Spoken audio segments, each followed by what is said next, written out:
Cette émission est conçue et réalisée par des membres de la communauté en collaboration avec Nous TV.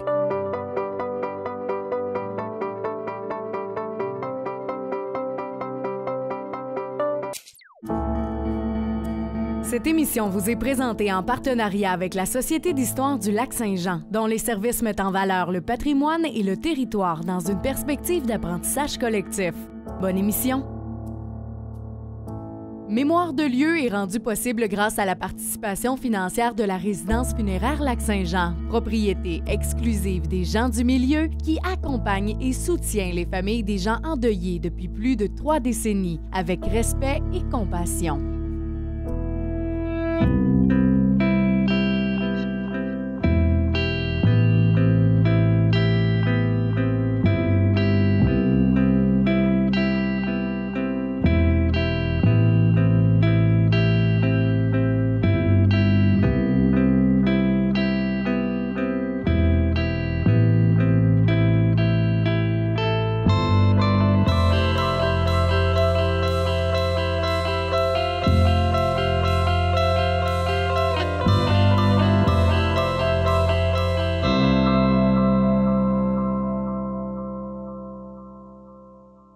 Mesdames et messieurs, bonjour et bienvenue à Mémoire des lieux, une émission présentée en collaboration avec la Société d'histoire du Lac-Saint-Jean. Aujourd'hui, en compagnie d'Anne-Julie Néron, on vous parle du théâtre canadien. Ça me rappelle bien des souvenirs. Bonne émission!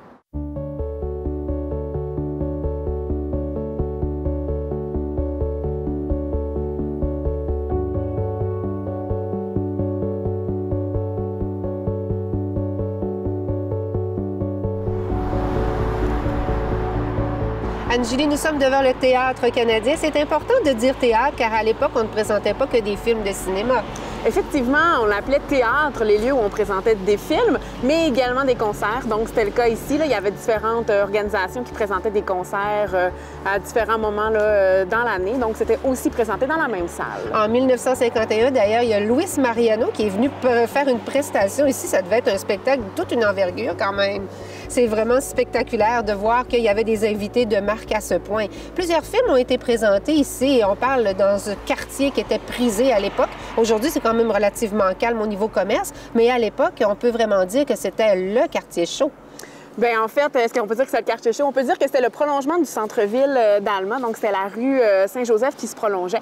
Donc, on avait vraiment une vie économique très importante. Donc, plusieurs commerces. On peut penser à un magasin de meubles, épicerie, cordonnier.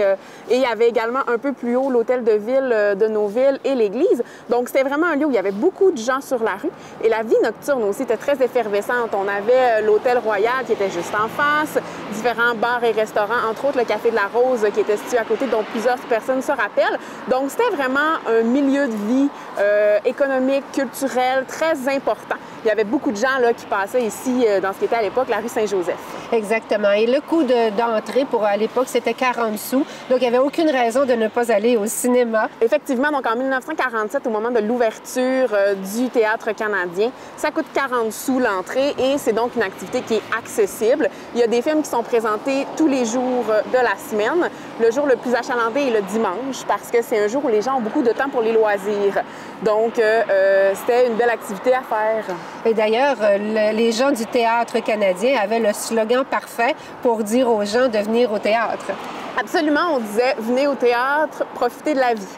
Donc, vraiment, c'était une belle façon là, de faire une belle sortie culturelle et en famille. On parle aussi de 3 cinémas au même moment. Est-ce que j'ai bien lu? Parce qu'il y avait au centre-ville, il y avait déjà le cinéma. Ici, il y avait le théâtre. C'était quand même une activité là, assez, je dirais, populaire. Absolument. Donc, au moment où le théâtre canadien est construit, on a déjà le théâtre allemand qui est ici sur la rue Sacré-Cœur, où se trouve aujourd'hui la place du Berger, donc qui, lui, est environ 400 places. Le théâtre canadien va avoir environ un peu plus de 600 places.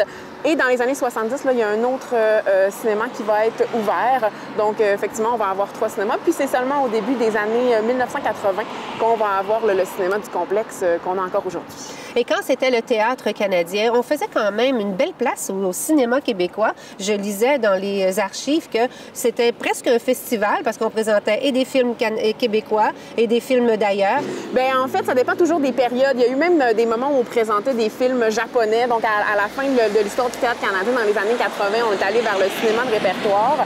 Donc, c'est sûr qu'on présentait les grands films du moment. Par exemple, dans les années 50, on va avoir Les 10 commandements, qui est un film très, très connu, qui va être présenté. Donc, ces grands films-là, mais les responsables de la programmation, à travers les années, vont aussi faire des choix d'orientation, entre autres, par exemple, dans les années 80, le cinéma de répertoire. On peut parler également qu'en 62, je crois, le tsunami de « Et Dieu créa la femme », ça, vraiment, ça a été une tempête ici, là.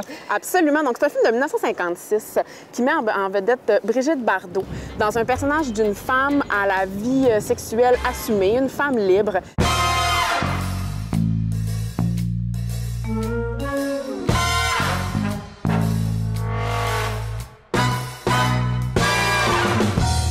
Et là, en 62, quand il est présenté ici pour la première fois, ça fait vraiment pas l'affaire de plusieurs personnes. On a entre autres l'éditorialiste du journal Le Lac-Saint-Jean qui va parler d'un film à proscrire, donc qui va demander aux gens de ne pas y aller, qui va appeler à plus de censure de la part du gouvernement.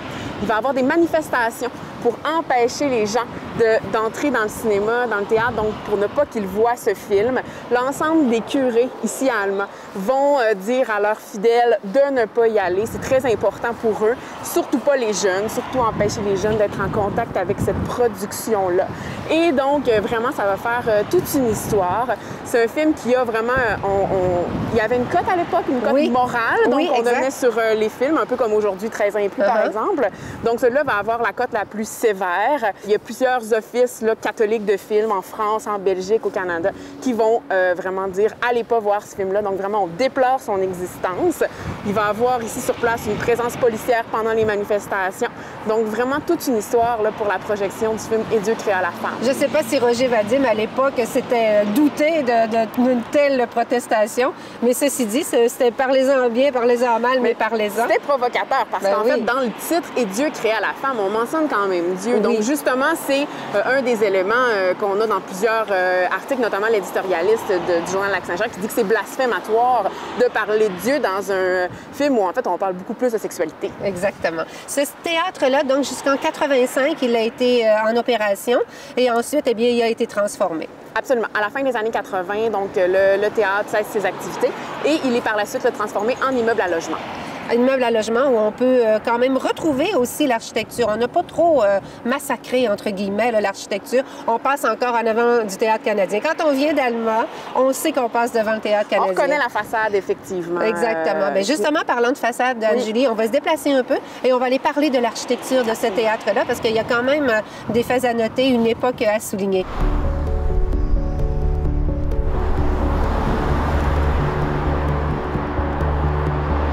Anne-Julie, quand on parle du Théâtre canadien, il faut quand même parler de l'architecture de la bâtisse. Absolument. On reconnaît très bien la façade d'origine quand même encore aujourd'hui, même si c'est devenu un immeuble à logement. Alors, on peut penser que c'est inspiré du mouvement Art déco. Absolument. Donc, le mouvement Art déco qui est très populaire dans les années 40. Donc, c'est typique des années 40. On voit que c'est un bâtiment qui est rectangulaire à toit plat. On reconnaît aussi encore aujourd'hui les beaux blocs de verre qui sont au-dessus de la porte. Donc, à l'origine, il y avait également une belle enseigne. Oui, la marquise était lumineuse. C'était vraiment très joli. Absolument. Très typique, elle aussi, des années 40, en relief. On peut penser qu'elle se voyait de très loin sur la rue. Il y avait également des motifs sur les côtés, donc motifs qui ont été cachés depuis. Et aujourd'hui, comme modification, on voit également qu'on a ajouté de la pierre de granit à la partie inférieure, mais on reconnaît quand même encore très bien ce bâtiment. Exactement. Il a été en stucco. Après ça, on a lissé le stucco, on a rajouté le granit et ça nous faisait une belle entrée. Moi, dans mon souvenir, tout était rouge dans le théâtre. Par terre, il y avait du granit noir également et lorsqu'on allait acheter nos tickets, eh bien, c'était comme en arrondi et on rentrait dans la salle. La salle était très en pente, alors on pouvait fallait choisir une place, mais de toute façon, on y voyait bien partout. Et petite anecdote comme ça personnelle, moi, le premier film que j'ai vu au Théâtre Canadien, c'est Choupette. Alors, c'était tout un événement. On était un groupe d'amis et on était venus voir le film. Et le monsieur, le propriétaire à l'époque, était toujours en complet, nous recevait dans son théâtre. Et pour lui, c'était sa fierté. On comprend que c'était un édifice qui était chic. Oui. À l'époque, sa construction, c'était moderne également par son architecture, mais aussi parce qu'on parlait de la machinerie, d'une machinerie moderne. On parle du plus moderne de la région à l'époque.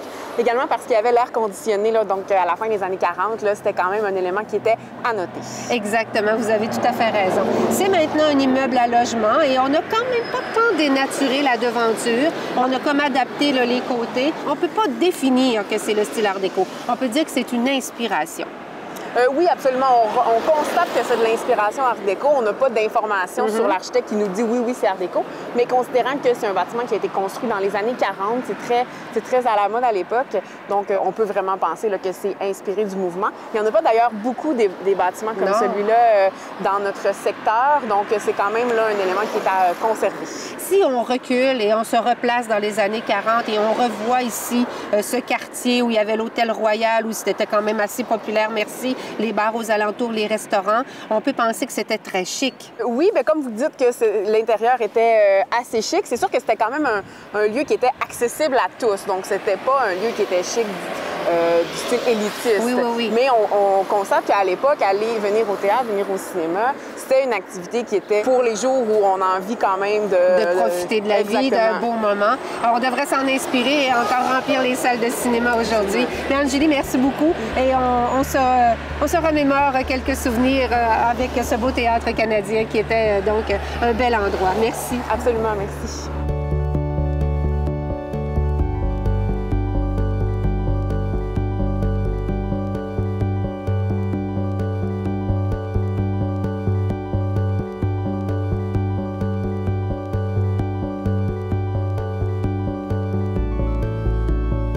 Voilà, c'est ce qui complète notre émission pour aujourd'hui. En espérant que cette émission vous a plu, je vous donne rendez-vous à une prochaine fois. Merci, à bientôt.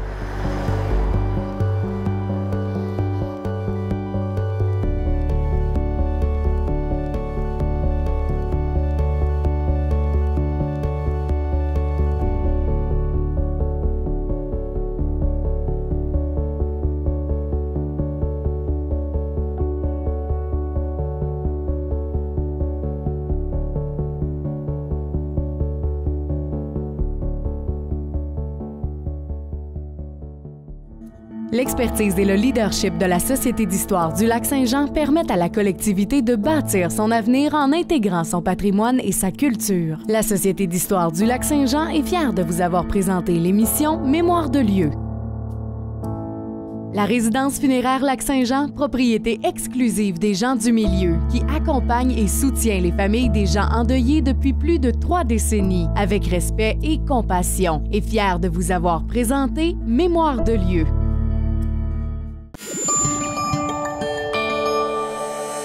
Nous TV, fiers de faire rayonner notre communauté.